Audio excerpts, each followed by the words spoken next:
Hello guys, അപ്പോൾ ഇതാണ് നമ്മളുടെ രാജഗേറ്റ്, ഫറൂഖ് കോളേജിൻ്റെ രാജഗേറ്റ്. 2 എൻട്രൻസ് കൂടെ നടന്നു പോകാനും തിരക്ക് കുറയ്ക്കാനാണ് ബേസിക്കലി. ആ നടുത്തത് വാഹനങ്ങൾക്ക് പോകാനുമാണ്. അങ്ങനെ ഞാൻ നടന്ന് രാജഗേറ്റ് കടന്ന് അവിടെ അതിൻ്റെ സ്ഥാപകനൊക്കെ കാണിക്കുന്നുണ്ട്. ഇനി വേറെ വീഡിയോ കാണിക്കാം. അങ്ങനെ ഞാൻ നടന്ന് എൻ്റെ ഫ്രണ്ട്സിൻ്റെ അടുത്ത് എത്തി. പിന്നെ അവരെ കണ്ട് സംസാരിച്ച് കത്തിക്കളിച്ച് അങ്ങനെ ഫസ്റ്റ് പിന്നീട് തന്നെ കിസ്സായിരുന്നു. കിസ്സെന്ന് പറഞ്ഞാൽ അന്നന്നര കിസ് ഇനി അപ്പം 0 മാർക്കും കിട്ടി.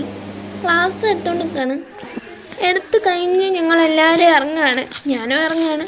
എല്ലാവരുടെയും ഒറ്റൊരു സംശയമാണ്, ഫറൂഖ് കോളേജിൽ കുറേ നടക്കാനുണ്ടോ ബസ് ഇറങ്ങിയിട്ടെന്ന്. ആ ബസ് ഇതാ രാജഗേറ്റിൻ്റെ മുന്നിൽ നിന്നാണ് ഇരിക്കുന്നത്. അപ്പം ഞാനൊരു സംശയം വേണ്ട.